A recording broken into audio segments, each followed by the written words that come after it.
akan challenge ke teman-teman untuk lebih aktif gitu.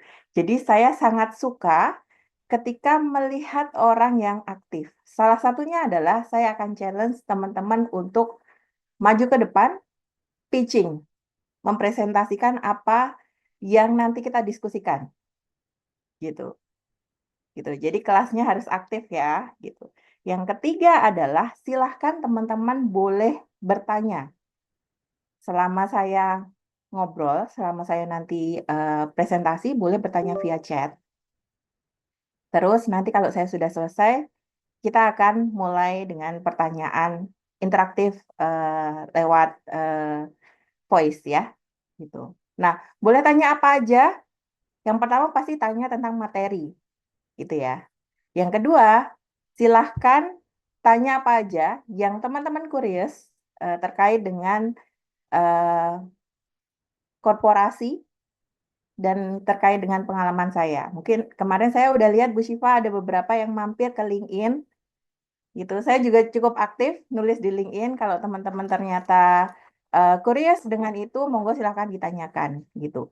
Mau sambil minum boleh, mau sambil makan boleh, mau sambil ngerjain aktivitas yang lain boleh, gitu ya. Asalkan tetap ngedengerin sama bisa catch up dengan apa yang saya sampaikan. Oke, untuk pemanasan, saya suka warming up. Kita pre-test dulu ya, teman-teman. Jadi saya sudah share di chat, ada pretest, soalnya sedikit aja, silahkan dikerjakan teman-teman, waktunya hanya 5 menit ya. Ini nol, di tempat saya masih nol ya, saya set 5 menit ya, dimulai dari sekarang.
Baru 13 ya, respon yang masuk.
1 menit lagi.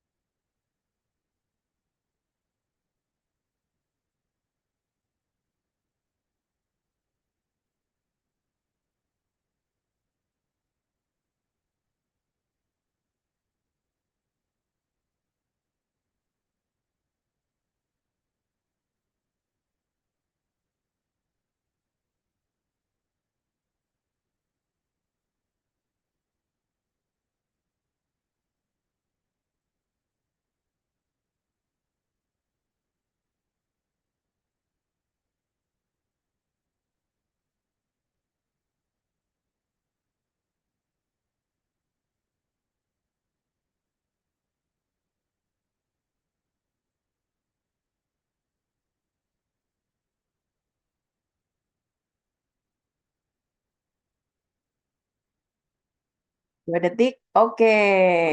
Ya, terima kasih. 5 menit. Kita bisa kolek 155 respon. Jadi sisanya, ini 5 menit ya, 5 menit lebih ya. Sisanya sudah tidak bisa kolek respon lagi untuk pretest. Berarti nggak dapat nanti nilainya pretest. Nah, nanti kita akan bahas, ada beberapa materi yang di pretest tersebut, teman-teman udah benar. Saya lihat grafiknya, teman-teman udah tahu, paham betul organisasi itu apa, tujuannya gimana, gitu ya. Tapi ada beberapa hal yang teman-teman masih bingung, gitu. Bu, maaf saya tidak dapat login. Wah, itu sudah harus bisa diantisipasi ya, login dulu ya. Gitu. Jadi kenapa saya bikin uh, pretest seperti ini? Jadi teman-teman sudah harus tahu bahwa ketika kita mau pretest dan post-test itu harus di prepare secepat mungkin. Di dalam organisasi ketika ada sesuatu itu juga harus direspon secepat mungkin. Jadi ketika teman-teman baru info ini tidak bisa pada saat pelaksanaan gitu ya, itu berarti sudah menghilangkan kesempatan gitu. Nah, bagaimana untuk yang nggak bisa, nanti masih ada post test. Oke, jadi pastikan pada saat post test nanti teman-teman bisa mengerjakannya. Gitu ya. Oke, eh, saya akan mulai share screen.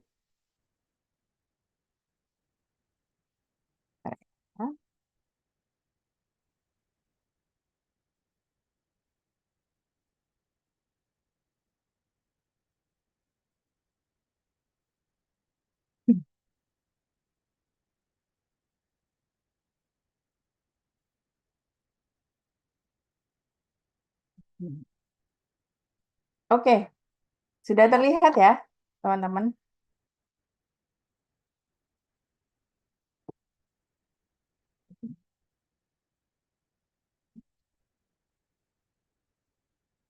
Nggak bisa ya, sebentar, sebentar. Tunggu sebentar.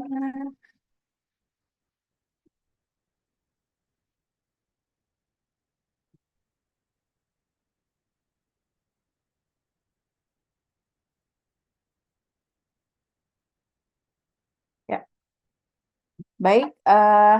Hari ini kita akan belajar beberapa hal.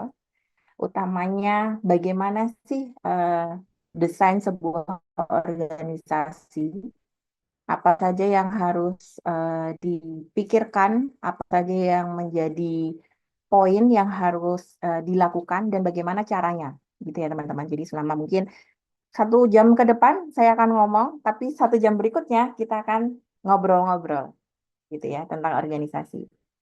Jadi kita mulai dari yang pertama, saya minta teman-teman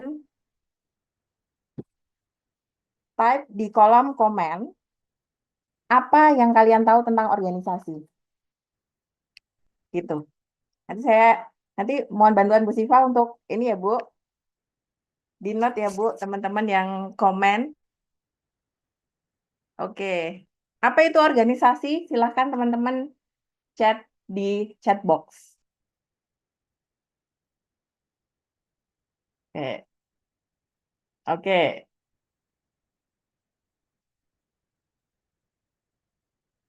Udah ada yang senyum-senyum berarti paham nih, Bu. Oke. Apa itu organisasi? Saya akan baca dulu. Kerjasama, sorry, sekumpulan orang yang mempunyai tujuan. Ya, tujuannya kemana? Gitu ya. Perkumpulan yang memiliki tujuan yang sama. Sekumpulan orang. Oh ya, ini direct message nih.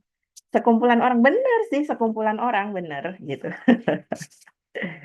Gitu, oke. Jadi apa sih organisasi itu ya, teman-teman?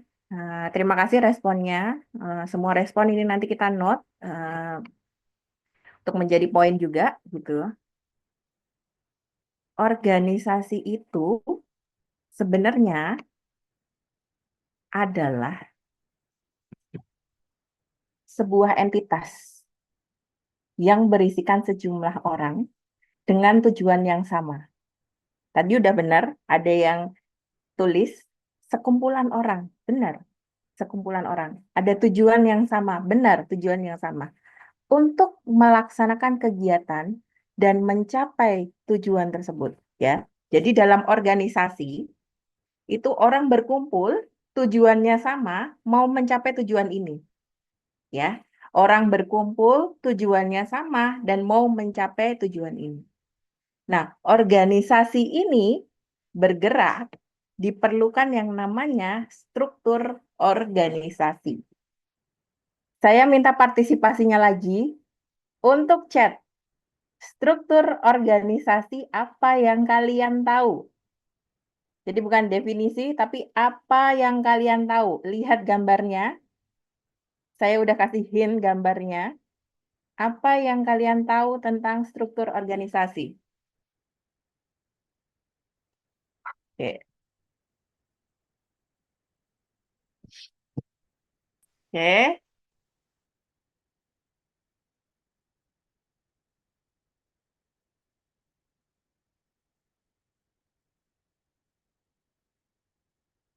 Sistem untuk mengatur. Ada ketua, ada anggota, lagi. Intinya susunan hierarki, mendeskripsikan peran dan tanggung jawab anggota. Susunan, sistem pembagian kinerja, menarik nih.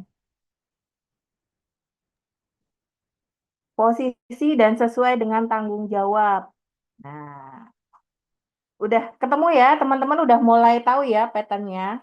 Hierarki, susunan, tanggung jawab, tugas, hubungan, ya. Oke. Jadi, struktur organisasi itu sebenarnya adalah hal atau kerangka yang sistematis yang digunakan sebuah organisasi untuk membagi. Membagi ya, lihat gambarnya membagi, mengorganisir, lihat garisnya, mengkoordinasi, lihat pecahan garisnya, tugas dan tanggung jawab anggota organisasinya. Tadi ada yang bilang ada ketua, ada anggota. Betul. Yang pucuk di atas biasanya sedikit itu adalah ketua atau subketua atau wakil ketua.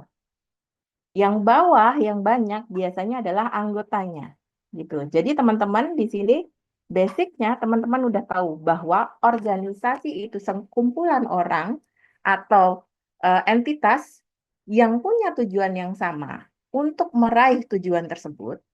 Sementara struktur organisasi itu adalah kerangka bagaimana mereka kerja untuk mencapai tujuan tersebut. Paham ya? Oke. Nah, ketika teman-teman sudah paham, dalam sebuah organisasi, utamanya organisasi bisnis, itu ada dua elemen penyusun organisasi. Apa aja dua elemen tersebut?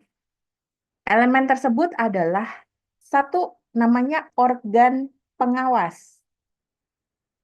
yang tugasnya ngawasin terhadap kebijakan, jalannya perusahaan, termasuk performa perusahaan, dan memberikan nasihat kepada si pelaksana pekerjaan. Dalam organisasi bisnis, organ pengawas ini namanya komisaris, ya, komisaris. Namun, organ pengawas ini satu, dia tidak memiliki wewenang untuk mewakili perusahaan. Jadi dia tidak punya wewenang untuk tampil di depan publik mewakili sebuah perusahaan. Gitu ya. Hanya di belakang layar saja. Ngawasin, ngasih petunjuk. Sama seperti orang tua kita. Orang tua kita itu kan organ pengawas kita ya. Tugasnya ngawasin kita, ngasih petuah-petuah jika kita salah atau lainnya, tapi tidak boleh menjadi kita di depan publik.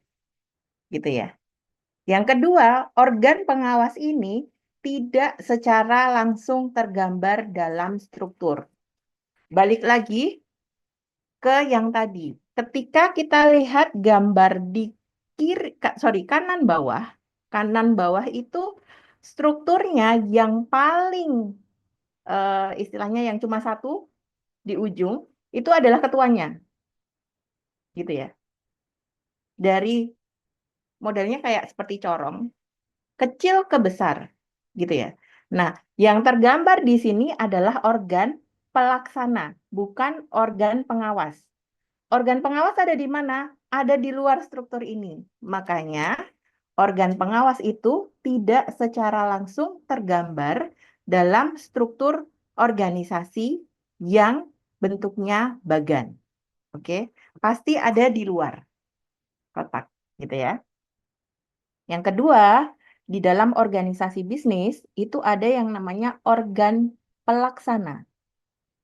Organ pelaksana ini bertanggung jawab untuk melaksanakan kebijakan yang ditetapkan oleh pemegang saham dan mengelola operasi perusahaan. Oke, kalau teman-teman di sini aktif di organisasi di kampus, biasanya kan ada steering committee, organizing committee, gitu ya. Nah, ini juga sama seperti itu. Nah, organ pelaksana ini terdiri dari direksi dan staf di bawahnya. Bisa jadi manajer, vice president, ataupun officer yang lainnya. Gitu ya. Direksi bertanggung jawab atas kepemimpinan, tapi staf bertanggung jawab untuk melaksanakan tugas dan lainnya. Gitu.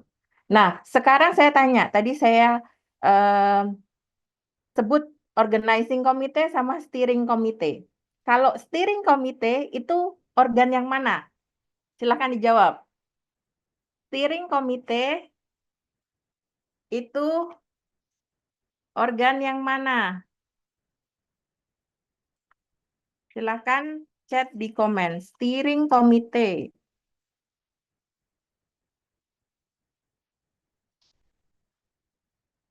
Steering committee. Ada yang jawab organ pelaksana, ada yang jawab pengawas. Pengawas, pengawas. Oke. Steering committee, teman-teman, itu adalah organ pengawas. Ya, pengawas. Ingat, steering committee itu tugasnya mengawasi. Oke? Beda dengan organizing committee. Makanya di organizing committee biasanya ada ketua, wakil ketua. Gitu kan. Kalau steering committee biasanya penasehat gitu ya. Oke. Oke, terima kasih. Kita lanjut ya. Ya, selanjutnya dari sini kita akan lihat kalau di organisasi bisnis ada beberapa tipe-tipe organisasi. Tipe-tipe organisasi ini berbeda-beda berdasarkan jenis bisnis yang dilakukan. Sebenarnya di luar sana ada banyak, tapi saya cantumkan ada 5 yang paling sering digunakan organisasi. Gitu ya. Yang pertama itu adalah organisasi yang menggunakan struktur fungsional. Struktur fungsional itu gimana sih? Struktur fungsional itu ciri-cirinya adalah pengelompokan organisasinya itu sesuai fungsi pekerjaan pada umumnya. Misalnya, untuk fungsi-fungsi penjualan dikelompokkan di sales and marketing, gitu ya. Untuk fungsi-fungsi yang terkait produksi, mau jenis produknya A, B, C, dan D, dimasukkan dalam satu unit yang sama, yaitu unit produksi. Nah, contohnya, kalau di perusahaan yang mengadopsi untuk struktur model ini adalah perusahaan, biasanya perusahaan apa ya namanya, perkebunan gitu ya. Di sini Astra Agro Lestari gitu ya. Sinarmas juga sama, Sinarmas yang kelapa sawit gitu ya. Nah, struktur ini biasanya itu memudahkan ketika kita punya fungsi yang sangat banyak gitu.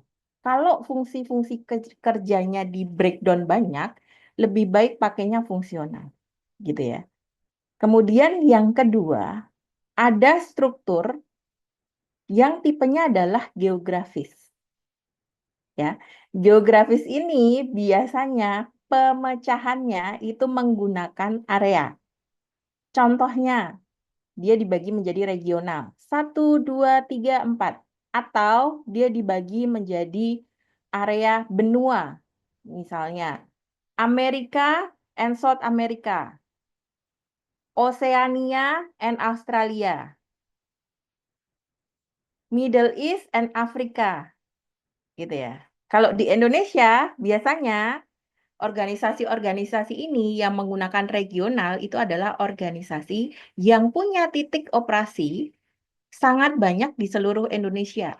Contohnya adalah Angkasa Pura. Angkasa Pura itu strukturnya sebenarnya mix, tapi yang lebih dominan adalah struktur secara geografis. Jadi di Angkasa Pura itu ada regional 1, itu Sumatera.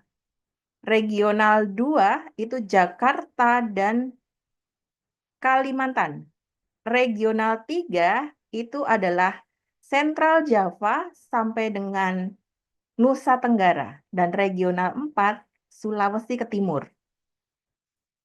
Nah, selain Angkasa Pura, ternyata ASDP Indonesia Ferry, ya, terus kemudian eh, satu lagi Pupuk Indonesia juga menggunakan struktur geografis juga. Tapi di Pupuk Indonesia itu tidak terlalu dominan geografisnya karena yang di Pupuk Indonesia lebih banyak secara fungsional, fungsinya yang sangat banyak, bukan regionnya yang sangat banyak. Jadi kita tahu kalau struktur geografis ini biasanya dipilih oleh perusahaan yang punya area operasi sangat besar, sangat luas. Perusahaan transportasi gitu ya, mostly di situ. Nah, selanjutnya adalah struktur yang namanya matriks. Matriks ini adalah struktur yang cukup menarik karena dia tidak memperlihatkan bagan yang firm gitu ya. Jadi tidak secara tradisional disusunnya, tapi dia lebih banyak mengelaborasi kemampuan kolaborasi antar individu atau antar fungsi.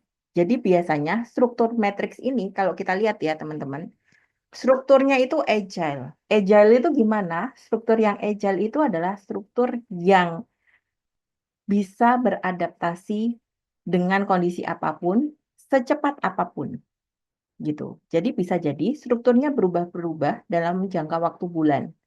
Contohnya adalah perusahaan startup gitu. Kalau teman-teman lihat, mungkin nanti teman-teman bekerja di startup gitu ya. Contohnya adalah Grab gitu ya. Grab itu kan banyak ya, strukturnya tuh luas sekali. Tapi dia biasanya matrix karena one project dan satu project selesai, dia akan bubar dan bikin struktur baru gitu. Jadi struktur matriks ini biasanya digunakan oleh perusahaan IT yang perputarannya sangat cepat, gitu. Nah, struktur matriks ini berbeda dengan struktur lainnya, teman-teman, karena secara tata kelola dia cukup unik. Jadi, kalau kita ngomongin tata kelola di struktur matriks, itu akan sangat sulit karena dia sangat unik, gitu ya. Kita tidak bisa menggambar secara fix, gitu. Beda dengan struktur yang lain. Nah, selanjutnya tipe struktur itu ada yang namanya produk. Jadi berdasarkan produk, gitu ya. Biasanya struktur ini ada di perusahaan-perusahaan yang terkait dengan satu FMCG, gitu ya. Dua, elektronik. Kenapa dibikin kayak gini? Karena lebih mudah struktur ini dikelompokkannya secara produk. Misalnya, produk terkait dengan home goods. Home goods itu apa aja sih? Banyak gitu kan. Nah, makanya dia dikelompokkan dari mulai dia risetnya sampai dengan salesnya itu ada di bawah satu unit home goods. Gitu. Tidak dicampur dengan yang lainnya. Agar supaya apa? Agar supaya dia bisa menghasilkan produk yang time to marketnya cepat, gitu ya. Dan produk tersebut bisa bersaing, gitu. Biasanya struktur produk ini digunakan untuk perusahaan-perusahaan yang dia itu concernnya adalah menjual produk secara mass production dan secara cepat. Life cycle-nya cepat. Si produk tersebut life cycle-nya cepat. Gitu ya. Dan ada juga struktur yang berbasis pasar. Ya. Gimana sih struktur yang berbasis pasar ini? Biasanya struktur yang berbasis pasar ini dia mengelompokkan struktur organisasinya berdasarkan pangsa pasarnya. Contohnya di bank. Di bank itu ada yang namanya struktur untuk pangsa pasar satu oil and gas, dua mineral, tiga government, empat BUMN. Kenapa dipecah-pecah seperti itu? Karena di bank produk utama yang dijual adalah instrumen terkait dengan uang dan utang, gitu ya. Nah, biasanya lebih gampang mengklasifikasikan penjualan ini berdasarkan karakteristik dari konsumennya, gitu. Jadi kalau teman-teman lihat di bank, coba lihat di Bank Mandiri yang di pusat strukturnya seperti apa. Nanti akan ada dia division untuk oil and gas atau division untuk transportation gitu. Karena dia adalah divisi yang fokus untuk customer dengan jenisnya yang di usaha itu, misalnya transportation gitu ya. Nah, inilah 5 struktur yang biasanya digunakan. Tapi teman-teman harus tahu, bisnis, di dalam bisnis, itu saya bilang seni. Kenapa saya bilang seni? Karena kita tidak hanya by the book. Kita tidak hanya bikin, oh saya mau bikin struktur. Ya udah, karena eh, produk saya banyak, produk saya cepat, saya mau based on produk aja.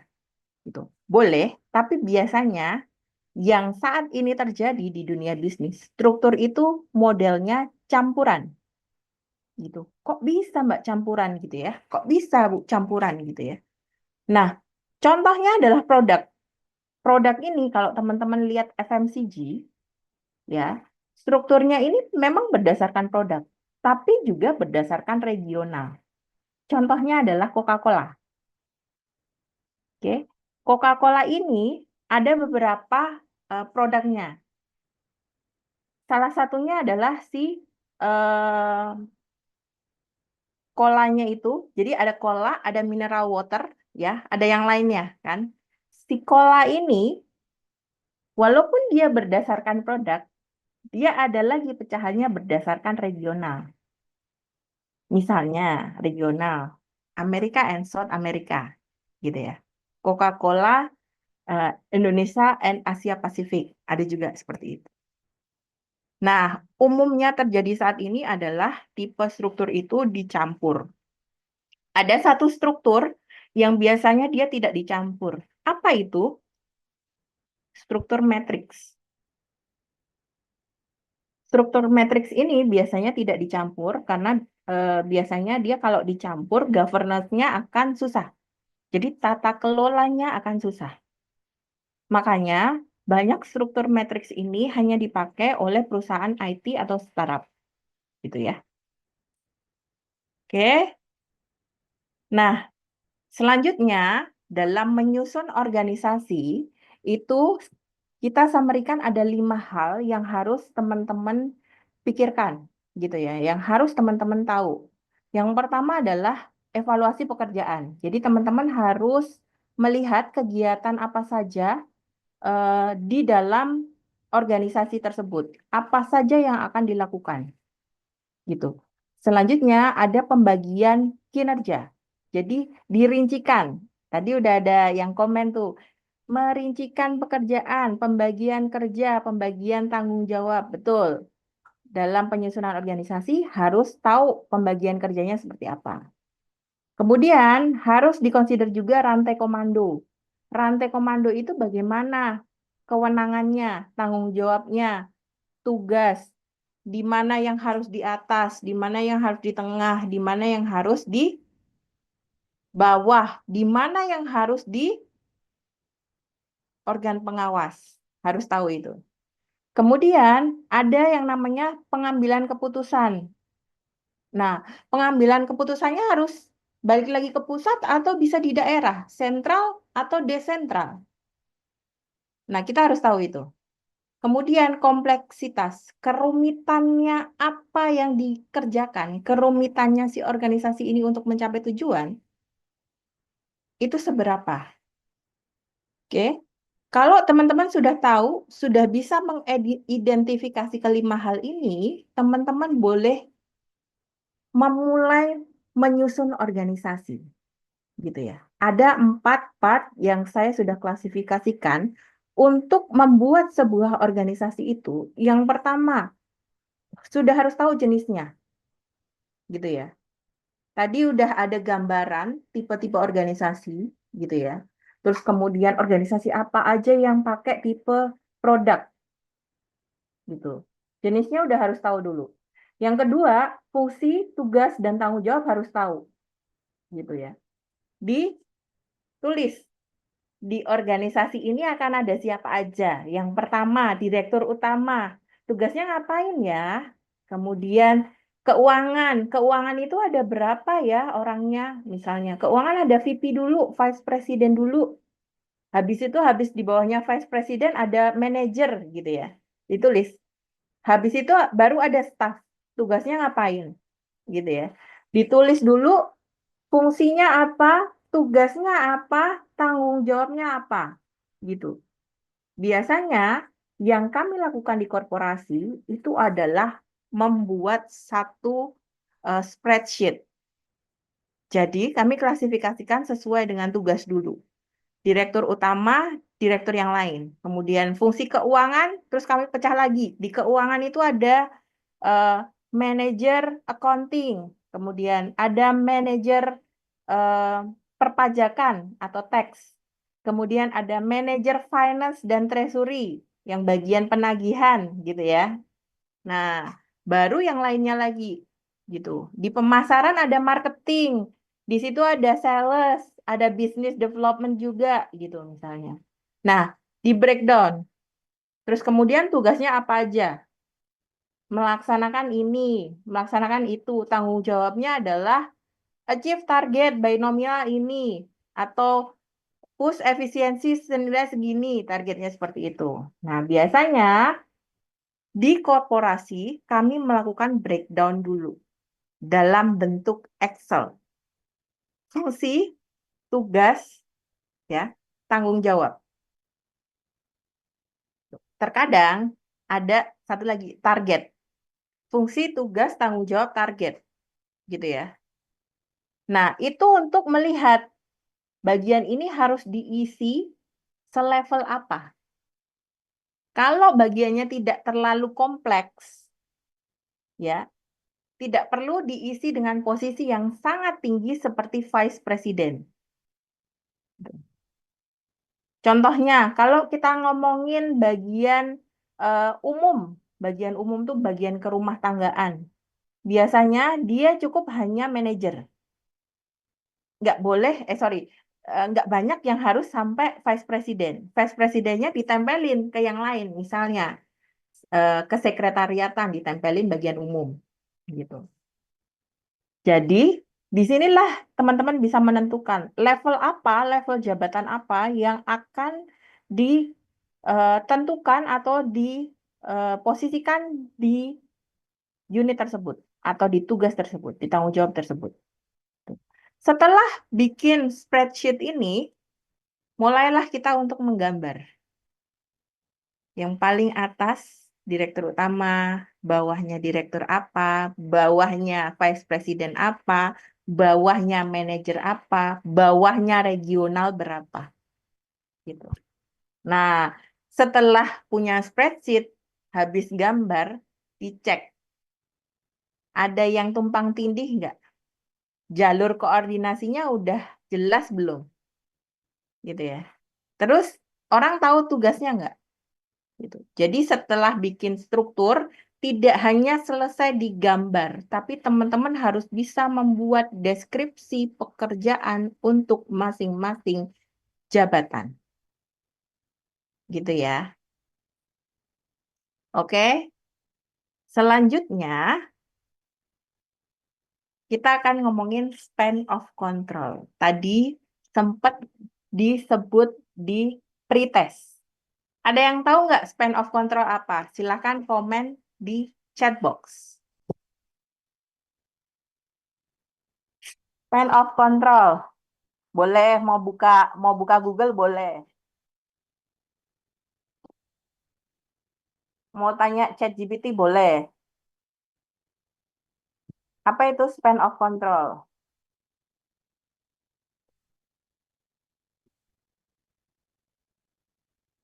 Nggak ada yang tahu?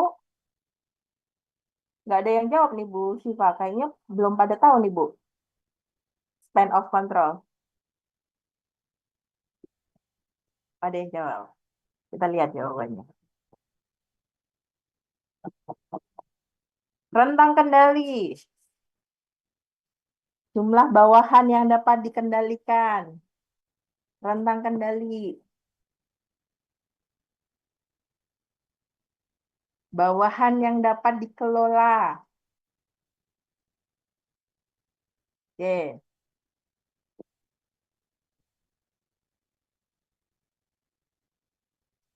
Ya. Oke. Benar, teman-teman. Jadi, span of control itu adalah rentang kendali. Jadi, sudah sedikit tercerahkan ya, rentang kendali. Atau gambaran seberapa luas teman-teman itu dapat mengelola orang, gitu ya. Rantai komando itu juga salah satu yang menjadikan konsiderasi span of control, gitu ya. Nah, span of control ini misalnya seperti ini. Contohnya adalah kalau teman-teman di kampus, dekan itu dibantu oleh wakil dekan. Ada banyak ya wakil dekannya. Kepala jurusan itu dibantu oleh wakil biasanya, gitu ya. Nah, itu adalah span of control. Karena jika hanya ada satu orang di atas, tidak ada yang lainnya di bawah, organisasi itu tidak bisa berjalan. Gitu. Balik lagi, kita harus tahu menentukan span of control ini juga ada perhitungannya, gitu ya. Nanti kita diskusi pada saat offline ya, gitu. Tapi ada beberapa hal yang harus diperhatikan, gitu ya, teman-teman.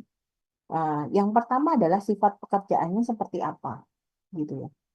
Kalau pekerjaannya terstruktur dan rutin, biasanya span-nya itu luas. Span luas berarti adalah orang yang dikendalikan makin banyak. gitu. Tapi kalau pekerjaannya kompleks, gitu ya, biasanya yang dikendalikan itu makin sedikit. Contohnya apa? Pekerjaan yang kompleks. Contohnya adalah R&D, Research and Development, gitu ya. Nah, kemudian hal yang diperhatikan kedua adalah waktu, gitu ya. Waktunya, tugas individunya banyak apa enggak, cepat apa enggak, gitu ya. Terus kemudian zonasi atau regional punya perbedaan enggak, gitu. Contohnya kalau di perusahaan saya itu kami punya 3 eh, batasan waktu ya, Indonesia Timur, Indonesia Tengah, dan Indonesia Barat. Ini beda. Makanya rentang kendali regional itu diatur. Tidak hanya di satu direktur, tapi ada 2 direktur. Gitu. Jadi biar tidak terlalu banyak. Selanjutnya adalah kemampuan karyawan. Gitu ya. Harus tahu yang di bawahnya ini karyawan yang sudah experience atau yang masih baru. Kalau yang sudah experience biasanya itu dia lebih mandiri. Jadi kita bisa lebih banyak, lebih luas rentang kendalinya, span of controlnya. Tapi kalau baru, misalnya kalian baru lulus gitu ya. Nah, atasan kalian paling cuma pegang 2 sampai 3 orang yang baru, yang benar-benar baru lulus. Karena harus ngajarin dulu gimana cara bekerja, aturan kerja, skill, dan lain sebagainya. Selanjutnya yang harus diperhatikan adalah budaya, gitu ya. Pekerjaannya adalah pekerjaan yang fleksibel atau enggak, gitu ya. Kalau pekerjaan yang fleksibel, biasanya dia bisa lebih luas, gitu. Tapi kalau pekerjaannya tidak fleksibel, gitu ya, otoritatif, gitu ya, itu biasanya sedikit, gitu. Nah, selanjutnya adalah kemampuan dari leadership-nya, gitu. Jadi dia sudah berpengalaman atau belum. Biasanya yang berpengalaman span-nya itu lebih luas, gitu.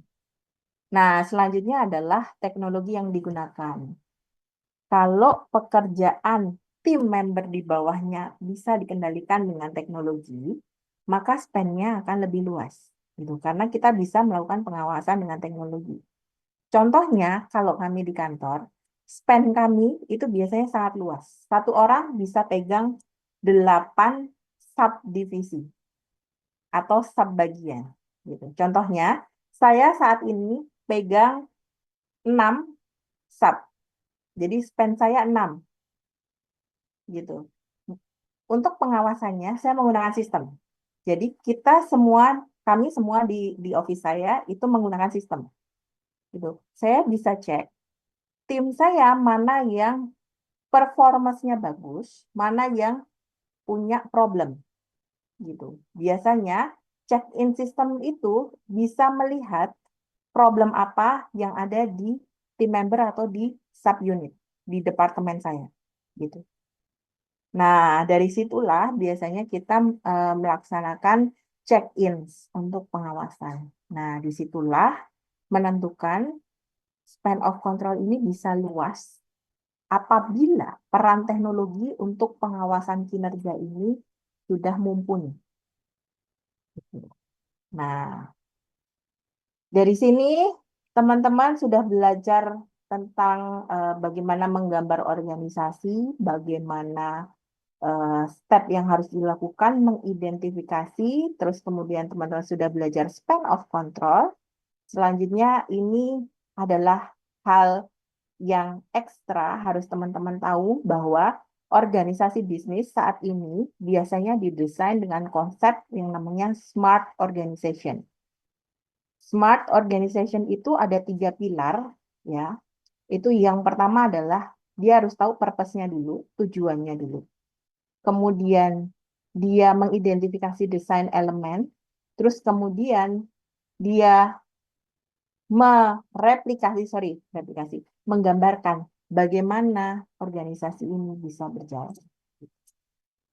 Kalau teman-teman lihat di sini, yang pertama harus tahu purpose-nya dulu, prioritas strategisnya apa, prioritas si organisasi, si sekumpulan orang untuk mencapai tujuan tadi apa. Misalnya prioritasnya adalah revenue atau prioritasnya adalah biasanya growth. Growth itu jadi istilahnya perluasan area, perluasan portfolio gitu. Nah, yang kedua adalah competitive advantage. Competitive advantage ini apa yang membedakan organisasi teman-teman dengan organisasi lain yang sejenis terutama. Gitu ya. Yang ketiga, purpose-nya adalah pain point-nya harus tahu. Jadi, pain point itu adalah apa yang menjadi problem organisasi ini tidak bisa eh, berjalan normal atau berjalan cepat gitu. Misalnya contohnya pain point-nya, kalau di organisasi saya pain point-nya adalah satu, adanya aspirasi kementerian untuk menggabungkan portofolio dengan merger dan akuisisi. Itu adalah pain point kami. Jadi saat ini kami harus dealing dengan itu untuk mendesain sebuah organisasi yang satu organisasi tersebut secara fungsi maksimum dua ramping. Organisasi yang ramping yang saat ini biasanya disukai oleh kementerian karena cost-nya tidak besar, biayanya tidak besar. Dari situ teman-teman harus tahu elemen untuk mendesain organisasi itu apa. Yang pertama adalah strukturnya. Atur bagaimana cara pelaporan. Jadi tanggung jawab pelaporan bagaimana, span, layer.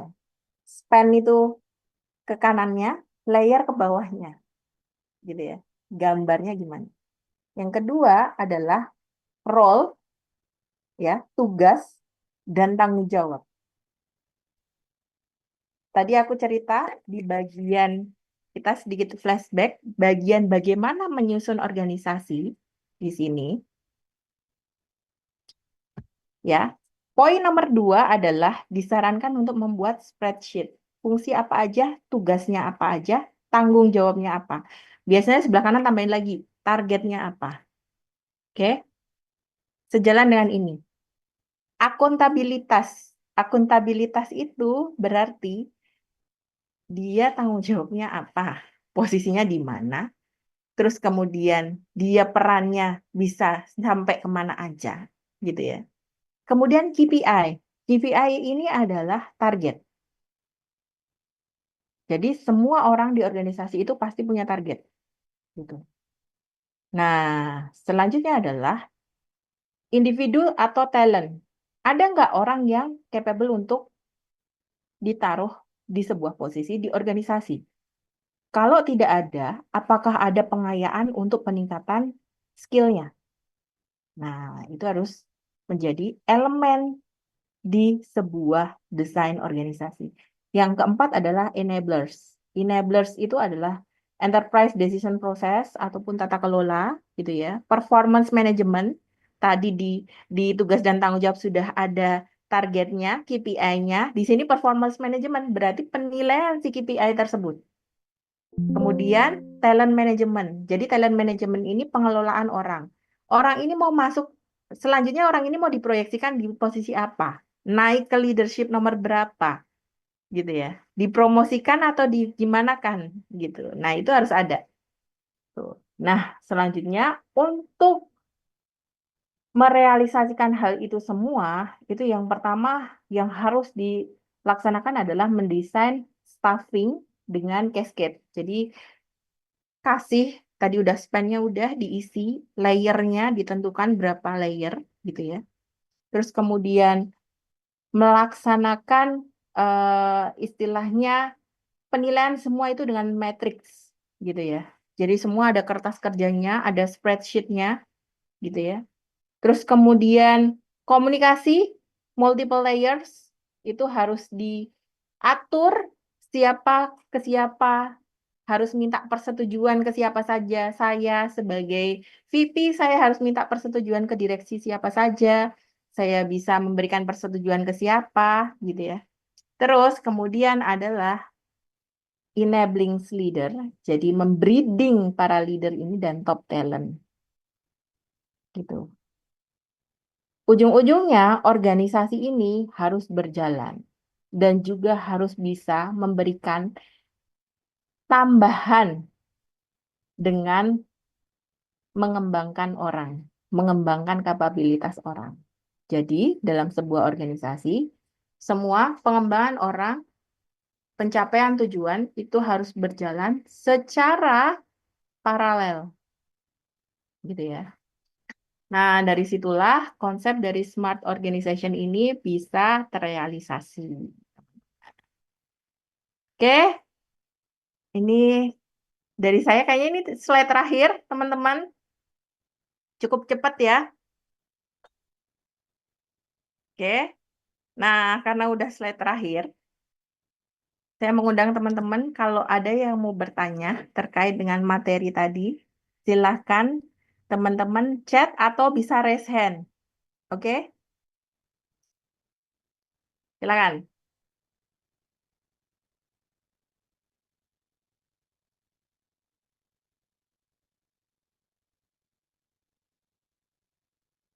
Ada yang raise hand?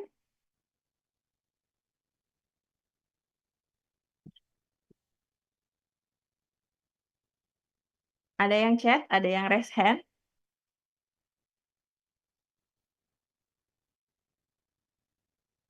Nggak ada? Nggak ada yang mau tanya? Nanti aku panggil loh untuk aku tanya loh. Pilih aku tanya atau teman-teman tanya. Gitu. Kalau mau tanya ternyata nggak terkait dengan materi, boleh. Mau tanya apa tentang korporasi. Karena kebetulan saya udah sekitar 12 tahun lebih di aviasi. Jadi saya mulai karir saya di MRO. Jadi saya dulunya adalah engineer di bengkel pesawat gitu. Saya ngerjain specific aircraft, military aircraft gitu ya dulunya. Tapi kemudian saya di hijack oleh perusahaan sekarang. Oke, nggak ada yang mau nanya? Benar, benar, benar nggak ada yang mau nanya. Boleh kalau mau chat boleh. Kayaknya lemas belum pada sarapan kali ya Bu Sifa ya, ini teman-teman. Padahal udah siang ini. Oh, ada yang bertanya itu Bu Anin di kolom komentar. Oh iya oke, Zulfikar. Apakah franchise perusahaan besar, sorry, apakah franchise perusahaan besar masuk ke organisasi perusahaan, terutama, sorry, perusahaan tersebut, contoh seperti Shell di Indonesia dengan di UK? Oke, pertanyaan bagus. Mana Zulfikar? Kamu boleh raise hand dulu. Saya pengen lihat Zulfikar yang mana.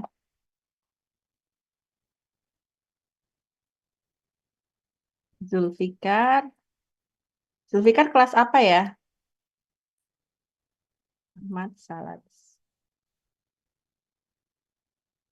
Nanti saya cek ya. Jadi gini, kalau franchise perusahaan, kalau ngomongin Shell, sepertinya Shell itu bukan franchise ya teman-teman. Biasanya Shell itu masuk ke Indonesia itu adalah penanaman modal. Jadi kalau perusahaan asing masuk ke Indonesia, itu biasanya dia ada saham dari perusahaan utamanya gitu. Nah, perusahaan asing masuk ke Indonesia tuh harus punya partner di Indonesia untuk mendirikan sebuah perusahaan. Nah, di organisasi di perusahaan, sorry, di negara asalnya, dia itu tercantum. Indonesia tercantum nggak? Tercantum. Tapi ada biasanya di regional.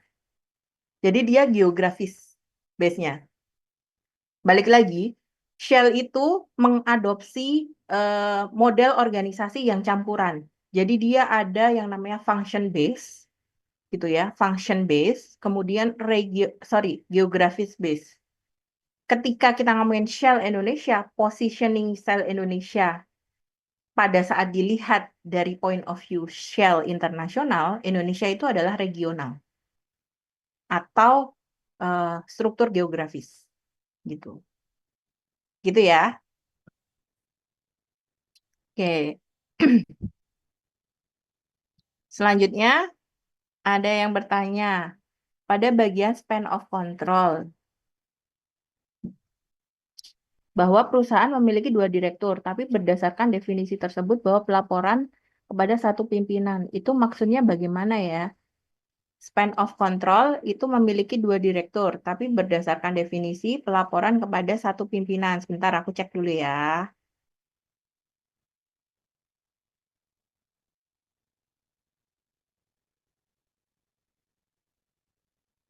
Oke, nah, jadi gini teman-teman. Biasanya dua direktur dengan, misalnya saya adalah VP Corporate Planning and Performance. Saya punya dua direktur yang melihat saya, saya punya tiga direktur yang melihat saya secara langsung, gitu ya. Direktur saya itu ada direktur utama, direktur operasi, dan direktur human capital, gitu ya. Tapi di dalam sebuah organisasi, gambar saya kalau dikotakin, saya punya garisnya tebal itu ke direktur utama. Tapi saya punya garis putus-putus ke direktur human capital atau garis putus-putus ke direktur operasi. Artinya, saya wajib melaporkan hanya kepada direktur utama. Tapi, jika suatu hal itu diperlukan, saya harus melaporkan ke direktur yang di sampingnya. Gitu ya. Jadi, saya bekerja secara rantai komando, saya punya tiga direktur. Tiga direktur tersebut berhak untuk memberikan tugas kepada saya, berhak untuk melibatkan saya dalam suatu pekerjaan. Tapi saya punya kewajiban khusus untuk hanya melapor ke direktur utama. Namun, kita lihat dari proyek yang saya kerjakan, apakah proyek tersebut berkaitan dengan operasi atau berkaitan dengan human capital? Apabila proyek tersebut berkaitan dengan human capital, selain saya lapor ke direktur utama, karena saya punya rantai komando tebal, garis tebal dengan direktur utama, saya wajib kalau proyeknya human capital, saya wajib juga memberikan laporan kepada direktur human capital. Gitu. Tapi kalau ternyata proyek yang saya kerjakan tidak berkaitan dengan operasi, tidak berkaitan dengan human capital, saya hanya wajib melaporkan kepada direktur utama. Seperti itu. Ayo. Ayu Intan ya.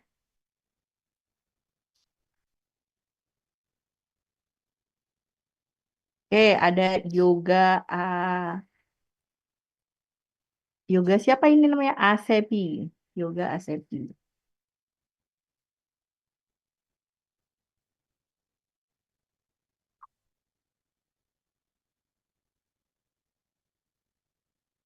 Oke, struktur matriks adalah struktur yang agile gitu ya. Maksudnya bagaimana struktur matriks itu mudah banget menghadapi istilahnya challenge baru.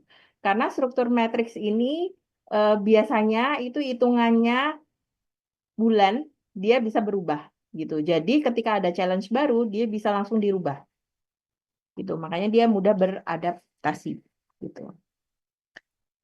Kemudian Rio Ahmad Gofarudin. Saya mau lihat Rio Ahmad yang mana? Boleh boleh di raise hand nggak? Pertanyaan kamu kan panjang nih. Saya mau minta ini aja. Oke, siap-siap Iya, Ibu. gimana Rio? Jadi kalau saya lihat berita itu kan seringkali antara komisaris di BUMN yang sering tidak ini Bu. Jadi bagaimana yang Dewan Pengawas sebagai pengawas itu memposisikan dirinya itu integritasnya begitu. Namun juga menjamin hubungan dengan pelaksana itu tetap baik sehingga tujuan perusahaan itu semaksimal mungkin begitu Bu. Bagaimana cara menjaminnya tidak bisa dijamin. Jadi gini Rio, Balik lagi, saya di awal bilang bisnis itu adalah seni, ya. Bisnis itu adalah seni. Dewan pengawas, ya. Sebuah perusahaan itu dibentuk oleh pemegang saham. Jadi di atasnya perusahaan ini ada yang namanya pemegang saham, ya. Pemegang saham itu menunjuk dewan pengawas dan menunjuk organ pengawas dan menunjuk organ pelaksana. Jadi ada dua nih, organ pengawas sama organ pelaksana, ya. Organ pengawas ini wajib melaporkan apa yang dia lihat pada saat organ pelaksana melakukan pekerjaannya kepada pemegang saham, gitu. Nah, dia tugasnya ngawasin, gitu. Tugasnya ngawasin. Kalau ribut, ya namanya seni, ya. Bisa terjadi ribut, itu seni, gitu kan. Nah, makanya kita belajar di dalam organisasi itu ada yang namanya managing konflik, gitu ya. Jadi konflik itu tidak selalu, aduh, kita lihat misalnya Pak Ahok sama direkturnya Pertamina dulu clash gitu ya. Itu adalah seni pertunjukan gitu. Jadi tidak ada yang bisa menjamin, dan justru menurut saya ketika organ pengawas misalnya ribut dengan organ pelaksana, ya fine-fine aja. Berarti memang pengawasannya juga bisa jadi si pengawas ini benar ngelihat ada sesuatu yang janggal oleh organ pelaksana. Makanya diributin gitu, karena dikasih tahu sekali nggak bisa, dua kali nggak bisa, tiga kali, ya udahlah ributin aja gitu. Kan sama kayak orang tua sama kita, gitu ya. Kita organ pelaksana, orang tua organ pengawas. Orang tua kan ngasih tahu, Rio, kalau bangun pagi ya nak, gitu ya. Nah, nggak mau bangun pagi tiga kali, udah guyur air, gitu. Nah, sama seperti itu. Jadi, em, kita tidak bisa menjamin semua harmonis. Harmonis itu adalah ekstra saja, gitu. Yang penting organisasi ini tujuannya adalah mencapai tujuan, gitu ya. Mau harmonis, mau nggak harmonis, nah itulah seni yang harus kita lakukan sebagai anggota dari organisasi, gitu. Jadi kita harus menghadapi konflik. Bagaimana kita memanage konflik tersebut, bagaimana mencapai resolusi dari konflik tersebut, gitu. Gitu. Jadi jangan terlalu dibikin, aduh ini Pertamina kok ribut mulu, misalnya gitu ya. Atau Angkasa Pura kok ribut mulu, jadi perusahaannya nggak oke dan lain sebagainya. Belum tentu, gitu. Kita yang di dalam fine-fine aja, kita ketawa-ketawa aja gitu. Toh yang ribut tersebut, ributnya ada di satu sisi, besok lagi mereka udah salaman makan bareng gitu. Itulah organisasi, itulah dinamika, dan itulah politik organisasi. Gitu. Menarik kan? Ribut bukan berarti jelek ya, gitu. Ada lagi?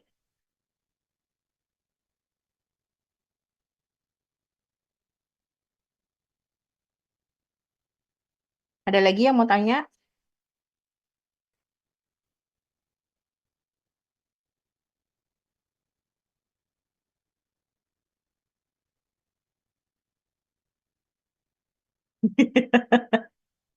Yang merugikan banyak orang. Yanuar, mana Yanuar? Ayo open mic dulu Yanuar, raise hand.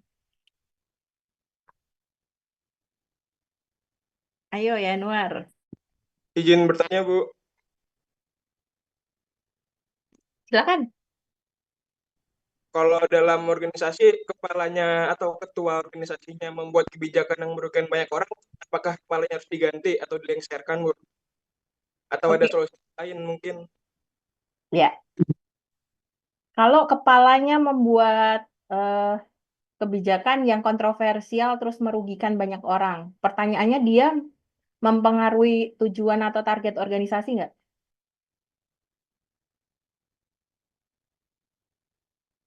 Kalau dia tidak mempengaruhi target organisasi, udah biarin aja, gitu. Biarin aja sampai nanti dia ketemu eh, problems,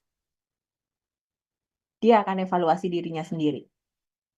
Tapi kalau dia sampai mempengaruhi target organisasi, ya itu harus dilaporkan ke Dewan Pengawas. gitu. Contohnya misalnya gini Yanuar, saya punya CEO. CEO saya ini bikin kebijakan yang merugikan banyak orang. Jadi di 2022 menurut orang-orang ini, sorry, 2020 menurut orang-orang ini merugikan. Karena di 2020 kami mengimplementasikan target kinerja kepada setiap individu. Jadi semua individu itu punya numbers yang harus dicapai. Bagi banyak orang, dia CEO saya, direktur utama, dibilang merugikan. Tapi bagi saya, dia tidak merugikan. Karena dia tidak membuat pencapaian target perusahaan secara angka atau pendapatan goyang, tapi malah mendukung gitu. Jadi walaupun orang-orang bilang, aduh sekarang kita diatur, dihitung, diawasin gini gitu. Terus ada beberapa yang istilahnya dirugikan karena itu, karena biasanya orang kerja santai-santai aja nggak diukur dan lain sebagainya. Nah itu kan perubahan, ya harus deal with it gitu ya. Kita harus menghadapinya gitu. Nah, tapi kalau ternyata CEO saya, eh, kayak misalnya contohnya ada salah satu BUMN, CEO-nya itu terlihat baik gitu ya, terlihat baik di depan gitu ya. Tapi ternyata di belakang dia melakukan dealing terhadap perusahaan temannya. Jadi dia bekerja sama, padahal ada perusahaan lain yang juga ikut tender, harganya lebih murah misalnya gitu ya. Dia pilih karena ini temannya, harganya lebih mahal gitu. Nah, itu kan merugikan sebenarnya. Nah, itu harus dilaporin ke Dewan Pengawas gitu. Supaya Dewan Pengawas itu melakukan assessment. Bisa jadi dia dilengsarkan, bisa jadi dia bisa dicabut gitu. Karena sudah terbukti dia merugikan perusahaan dan menyebabkan ketidaktercapaian tujuan secara angka gitu. Tapi kalau ternyata secara angka atau tujuan itu tercapai, ya kita harus mengikuti perubahan itu gitu dengan style pimpinan itu gitu. Balik lagi, bisnis organisasi adalah seni gitu ya. Maka dari itu kita tidak bisa melihat ini dari satu sisi, dari satu point of view ya Yanwar ya. Kalau melihat hal ini, kita harus lihat dari point of view Yanuar seperti ini, dari point of view atasannya Yanuar seperti ini. Harus dengar dan lihat. Habis itu, kamu baru bisa memutuskan. Sebagai individu, kamu mau mendukung pimpinan yang seperti ini, kamu mau biasa aja, gitu, bodoh amat, atau kamu mau speak up. Ya. Kira-kira seperti itu ya, Yanuar. Ada lagi nggak?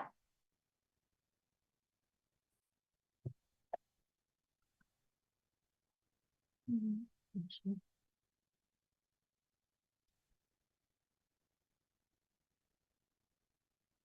Belum aku bertanya loh. Boleh Kak tanya selain dari materi?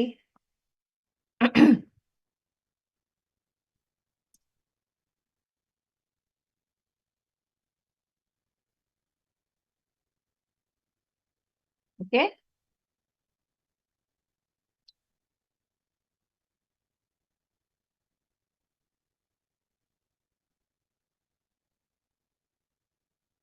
Halo Sita, mana Sita?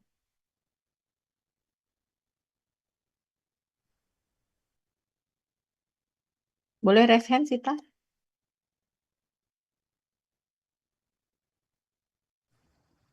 Yang mana ya Sita ya? Teman-temannya ada Sita nggak di sini?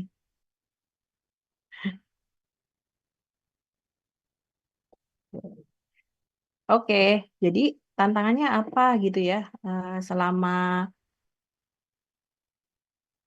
saya di organisasi mengelola span of control yang cukup besar gitu ya. Tantangannya yang pertama adalah span of control ini kan berbeda-beda berdasarkan karakteristik. Jadi yang paling diverse itu adalah pada saat saya mengerjakan transformasi gitu ya. Jadi 5 tahun terakhir itu saya ngerjain transaksi merger dan akuisisi gitu ya. Dan saya terlibat di beberapa eh, project team gitu, assignment dari kementerian dan assignment dari Injernie gitu. Nah, tantangannya adalah memanage ya karena kita berasal dari perusahaan yang berbeda-beda awalnya untuk di merger gitu, memanage keinginan dari masing-masing orang dengan karakternya. Dan eh, kebetulan saya milenial. Kalau teman-teman gen apa ya? Aku nggak tahu ya. Aku milenial pokoknya gen Y gitu ya. Mungkin sama ya Bu Syifa, kita milenial ya Bu. Gitu. Teman-teman mungkin gen X. Iya X ya. Sorry. Z ya, gen Z ya. Nah, orang yang ada di bawah saya, tim membernya itu diverse itu dari sisi usia, saya masih mengelola baby boomers. Jadi ada baby boomers yang menjadi bawahan saya, baby boomers, Gen X, Gen Z, gitu ya, Gen Z. Gen Z itu anak 2000-an, seusia kalian lah mungkin. Terus asalnya dari beberapa perusahaan yang beda-beda latar belakangnya. Dan satu lagi, kita culture-nya beda-beda. Ada yang dari timur, ada yang dari barat, gitu ya.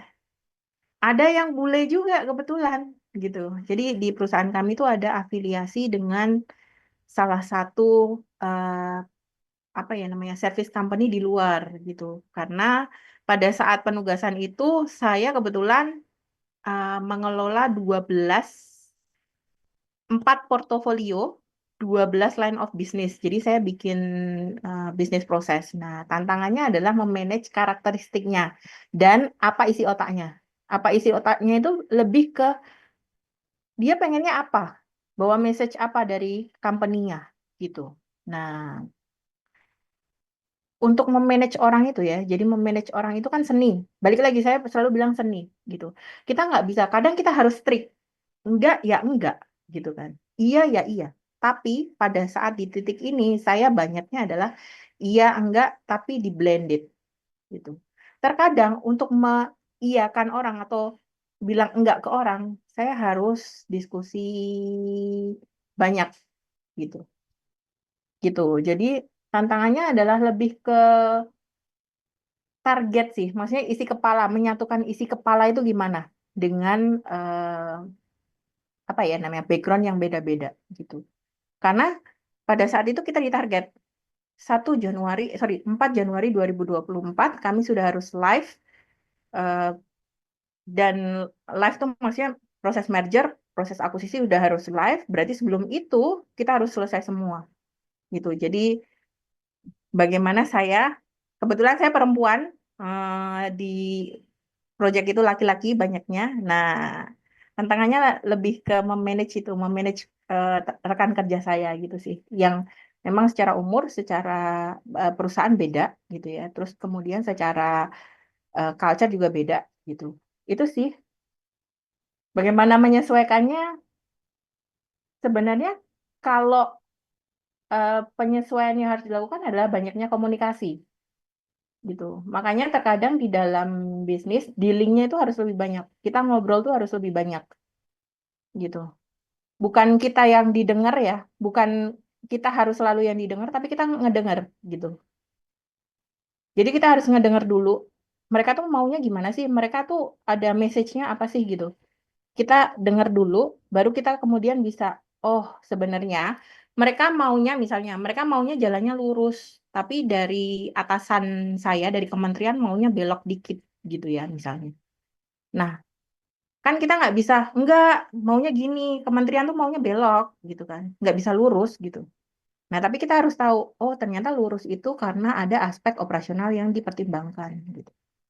Oh, ya udah berarti gini, jalan tengahnya seperti ini gitu. Jadi kita dengerin dulu ininya mereka gimana gitu. Ada lagi? Sita. Yang udah nanya boleh loh, nanya lagi boleh. Mau langsung raise hand di ini boleh.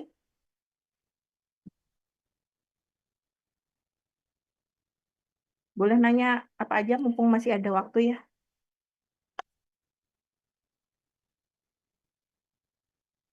Karena kebetulan sebenarnya pagi ini tuh saya meeting. Jadi kemarin saya ditelepon sama direksi saya gitu kan. Meeting gitu kan. Jam 9. Saya bilang, saya nggak bisa, saya ngajar. Gitu. Oh ya udah, oke. Direktur saya meeting sendirian.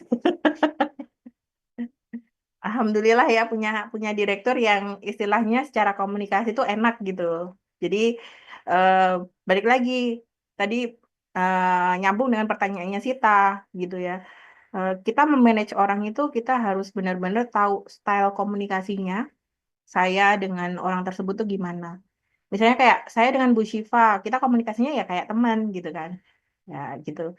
Saya kayak sama direksi saya gitu ya. Sama direksi saya kita bisa satu waktu kita bisa formal, lain waktu kita bisa kayak teman gitu. Balik lagi, kalian juga harus tahu, harus bisa membaca lingkungan sekitar.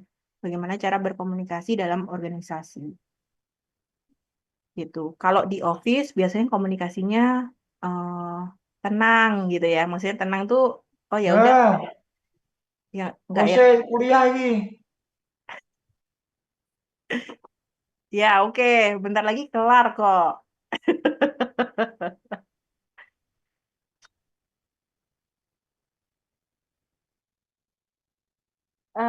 Kebijakan politik mampu mempengaruhi perusahaan besar dalam pengambilan keputusan. Yes, betul, mempengaruhi. Contohnya, yang paling gampang adalah kebijakan politik presiden kita yang terakhir adalah tidak membatasi ini kuota impor. Nah, itu juga mempengaruhi perusahaan dalam mengambil keputusan gitu. Misalnya kayak karena impor tidak dibatasin, terus kemudian banyak perusahaan akhirnya ngambil bahan baku dari luar gitu.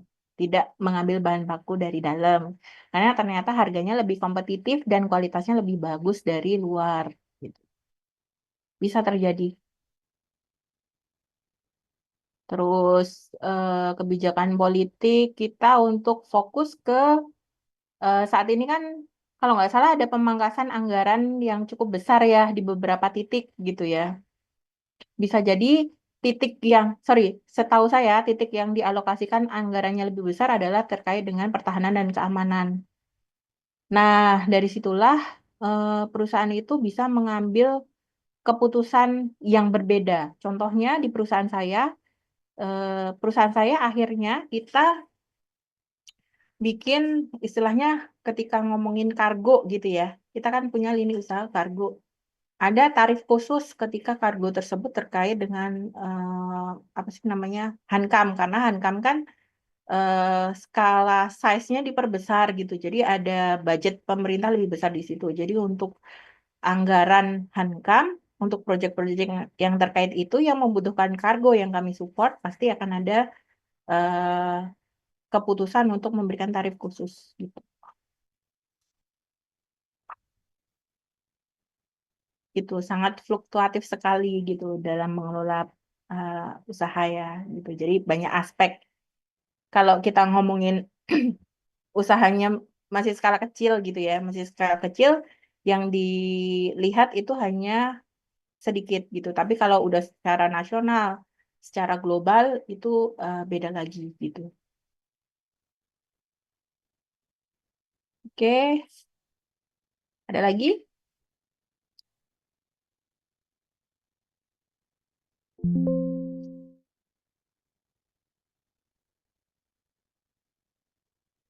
Ya, aku mau ingetin ya teman-teman kan besok udah dibagi kelompok. Jadi jangan sampai teman-teman nggak tahu kelompoknya apa.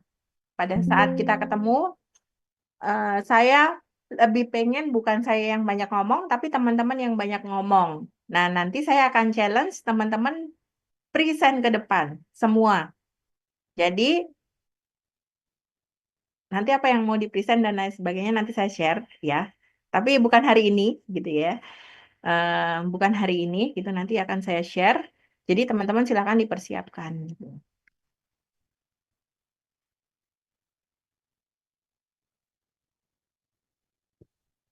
Oh, pertanyaannya banyak.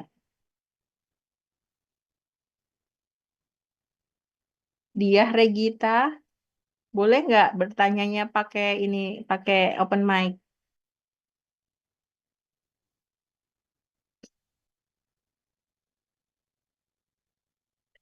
Mana dia Regita?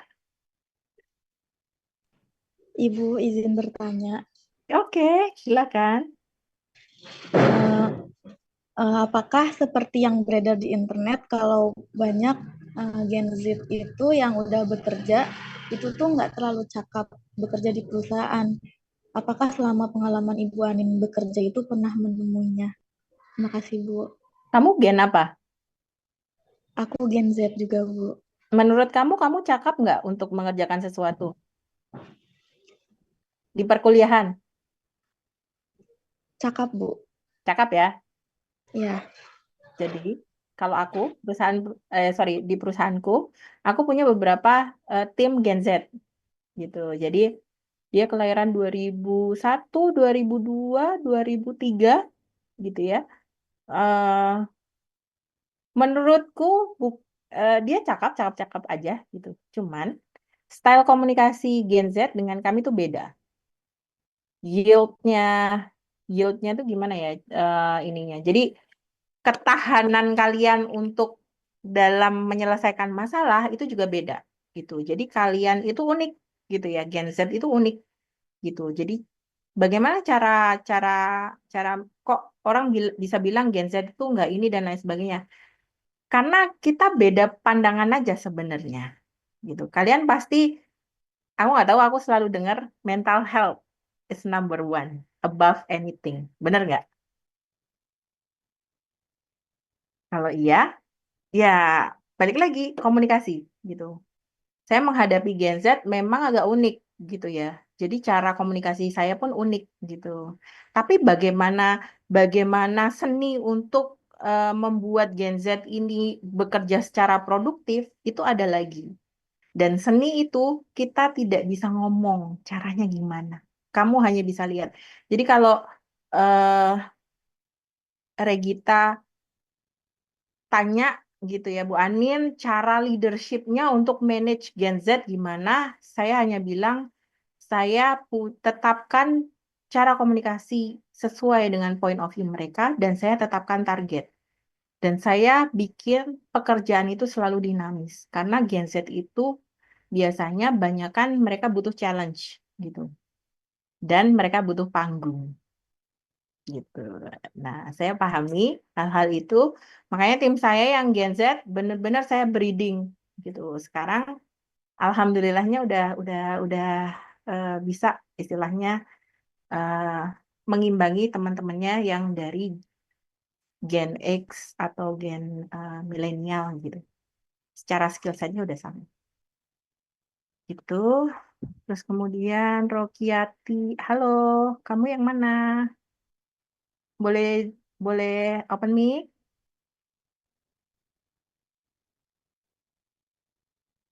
Ini tampaknya kurang sesuai dengan kondisi sekarang. Bisa dimensikan. Nah, cara mengkomunikasikan gagasan ketika masih ada orang yang menolak adanya perubahan dari budaya lama. Intinya, halo, Rokiati yang mana ya? Ini intinya adalah kalau nggak sesuai gitu ya culture-nya. Terus ada culture baru gitu ya. Terus kamu agent of change gitu. Bagaimana caranya jika ada yang menolak gitu ya? Ya udah ditinggal aja yang menolak gitu. Balik lagi, kalau perusahaan sudah menetapkan ada perubahan culture gitu, terus banyak orang yang menolak, berarti sebenarnya di situ change management yang harus melakukan fungsinya gitu, harus mengantisipasi tersebut. Kalau masih banyak yang menolak, berarti ya udah karena perusahaannya maunya X, ya sudah kita jalan aja gitu. Yang menolak nantinya dia akan blended sendiri kok, either dia akan bertahan atau dia akan keluar. Gitu sih. Gitu. Jadi jangan takut kalau ada perubahan karena eh, selama 12 tahun ini saya termasuk sering mengalami perubahan gitu ya. Selama 12 tahun di yang sekarang gitu ya. Di sebelumnya juga sama, sering mengalami perubahan dan sering mengalami ditentang juga gitu. Sampai sekarang sih masih ada yang kayak ini yang dulu gitu, proyek yang dulu nggak ini ya gitu. Tapi ya udahlah, kan kita ininya apa, target perusahaannya apa, udah gitu aja.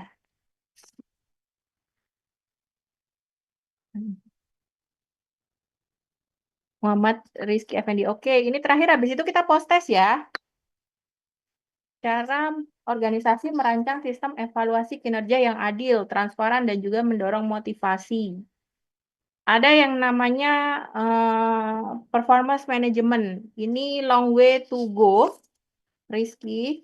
Jadi kalau kamu mau belajar diskusi soal performance management, mungkin nanti pada saat offline kita bisa diskusi, Rizky Effendi.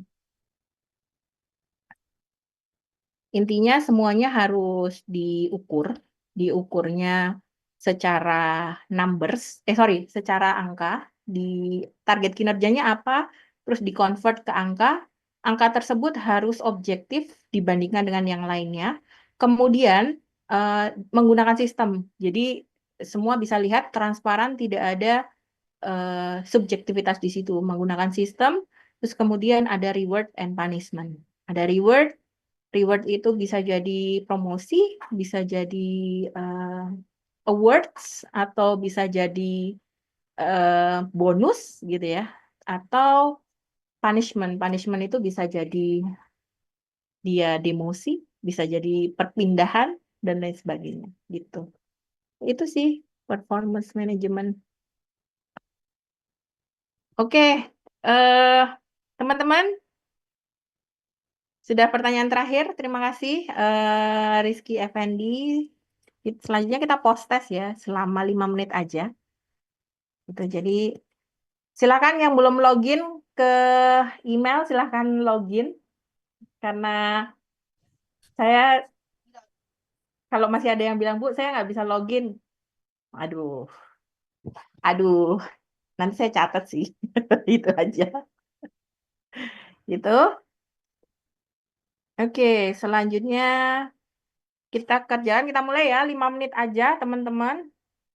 Bentar, saya set time dulu. 0 ya. Nah, 0. Oke, kita set 5 menit. Dimulai. Sorry. Jadi sekarang.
Begini ya.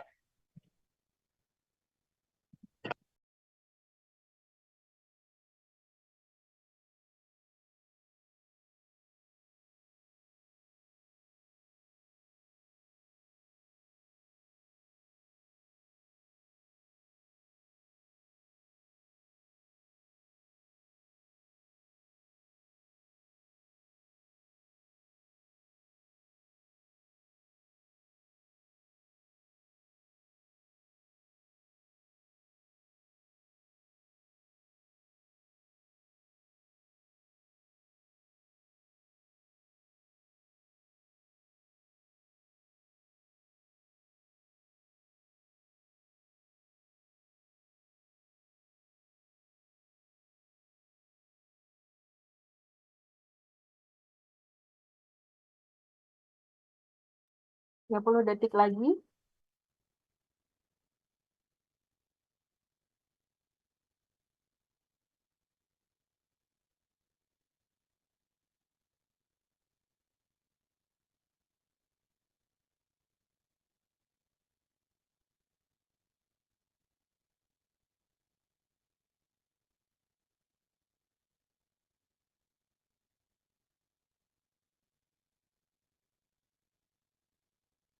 Oke, 5 ya, 5 menit udah. Terima kasih teman-teman. 168 respon.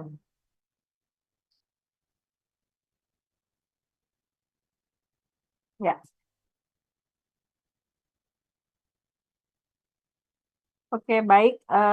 Mungkin terima kasih.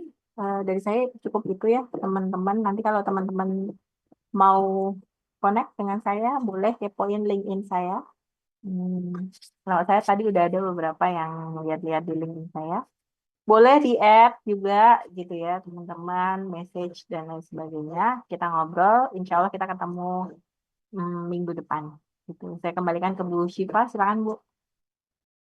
Ya, baik. Terima kasih banyak Bu Anin.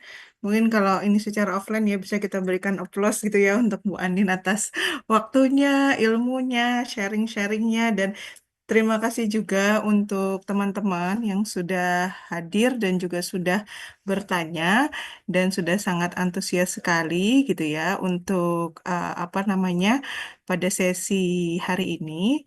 Nanti di akhir mungkin kita akan ada sesi foto bersama. Sebelumnya, saya ingatkan kembali yang belum presensi bisa dicek kembali untuk bisa presensi di portalnya masing-masing. Karena nanti kalau Zoom-nya sudah ditutup, maka portalnya juga akan saya tutup gitu ya.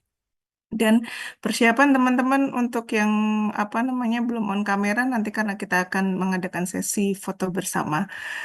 Bu Adin mungkin boleh sedikit saya eh, bertanya gitu ya, Mama. Tadi kan melanjutkan dari salah satu pertanyaan dari salah satu teman-teman tadi siapa ya namanya saya agak lupa yang dia bertanya tentang span of control atau SOC kemudian di apa yang ada ada dua bawahan kemudian nanti pelaporannya seperti apa gitu kan kemudian dijelaskan bahwa dicontohkan oleh Bu Anin tadi akan ada penggambaran di dalam struktur organisasi di tempat Bu Anin itu ada lebih dari satu direktur gitu ya sebagai pelaporan dari apa yang dilakukan oleh Bu Anin dalam pekerjaan. Mungkin kalau misalnya sebagai ini Bu Anin, apakah boleh kita kepo bisa di apa tampilkan atau adakah bagian struktur organisasi di tempat Bu Anin yang tadi dimaksud gitu ya. Jadi anak-anak mungkin bisa teman-teman mungkin bisa terbayang karena tadi kan ada garis lurus, garis putus-putus begitu kan yang disampaikan yang disebutkan. Karena mungkin secara teori yang terlihat ya tadi fungsional, geografis, yang namanya struktur biasanya tergambarkannya adalah semuanya garis lurus.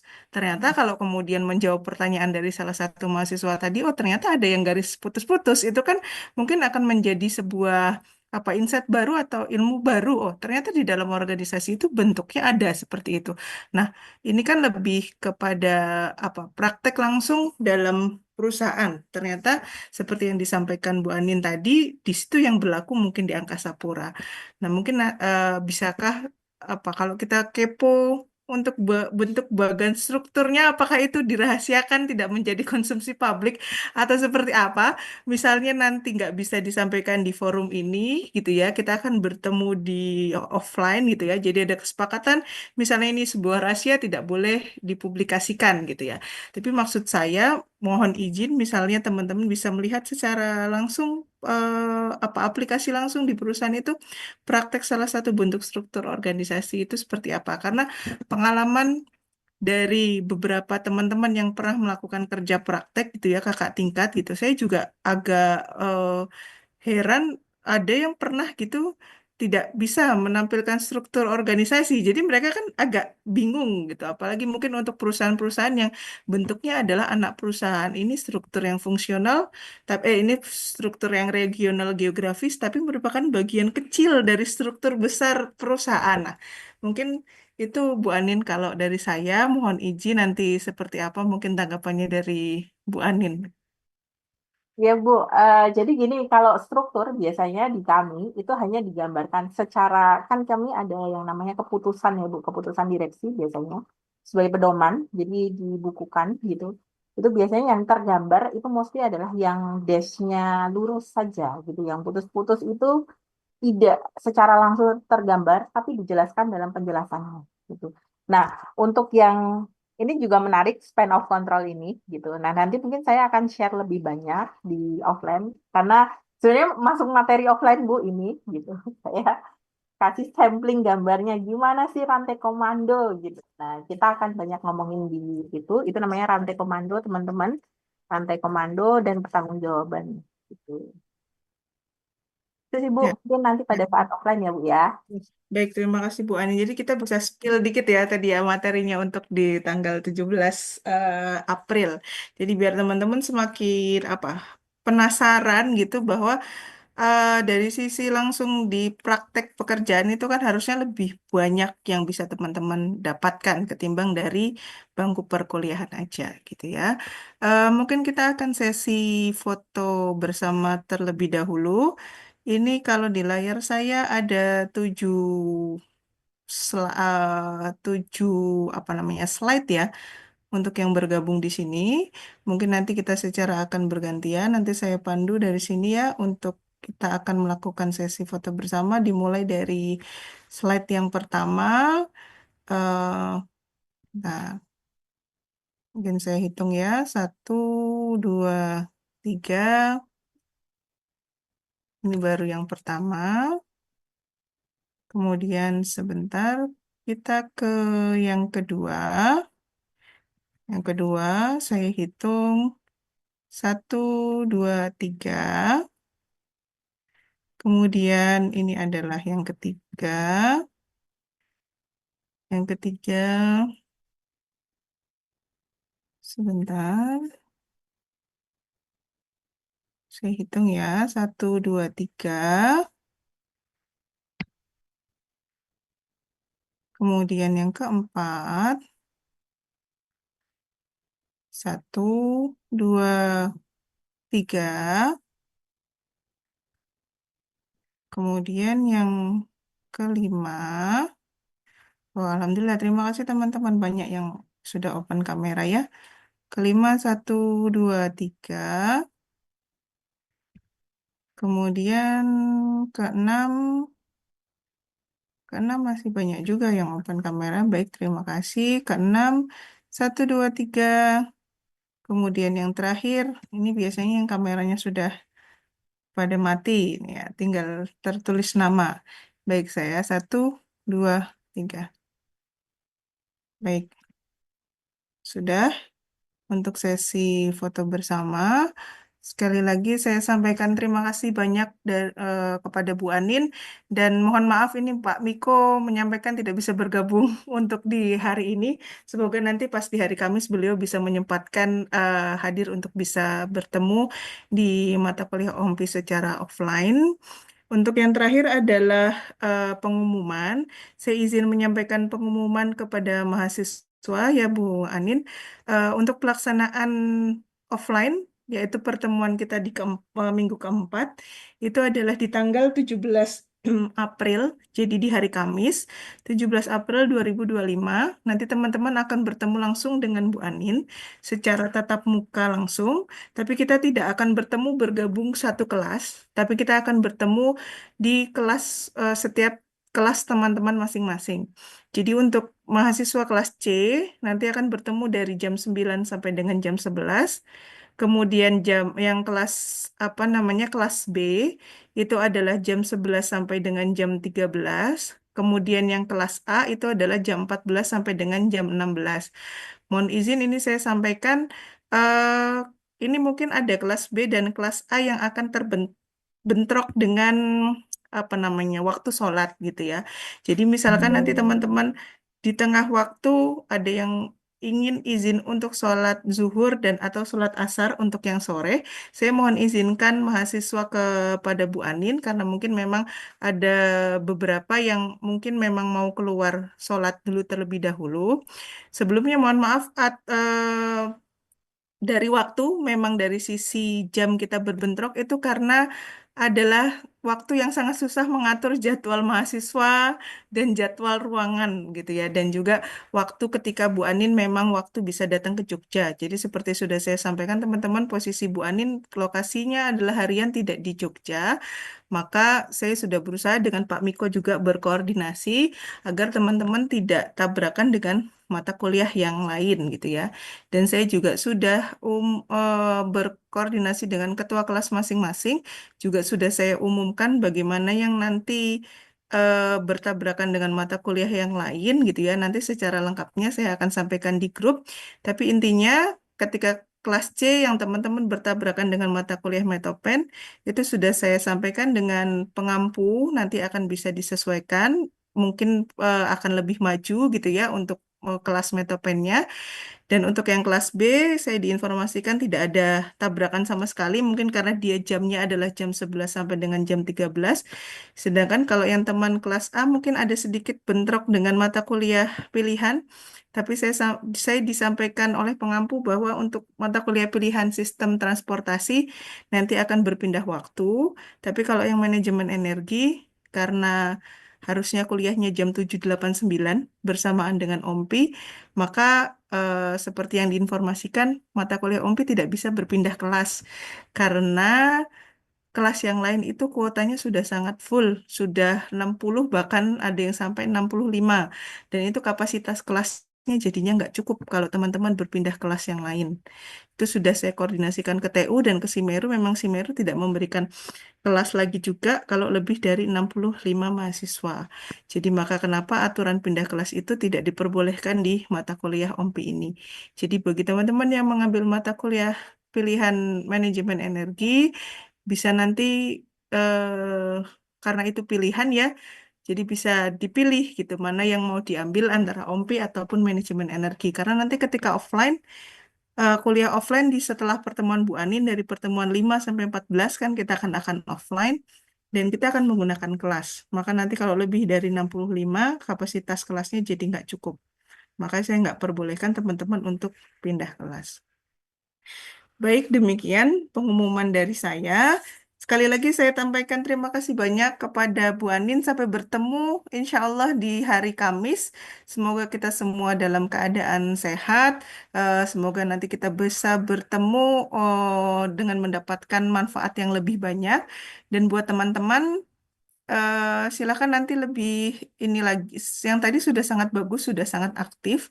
Nanti bisa mungkin apa namanya ya, membangun keaktifan yang lebih lagi ketika pas offline, lebih banyak kepo gitu ya, karena manfaatkan kedatangan Bu Anin itu harus sangat dimanfaatkan.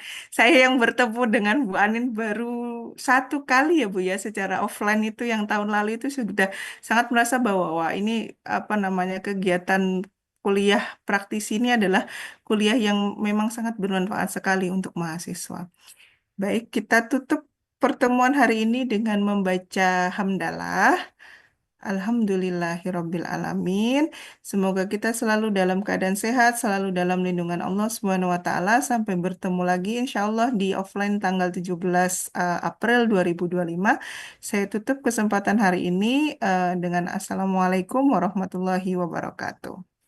Waalaikumsalam. Warahmatullahi wabarakatuh.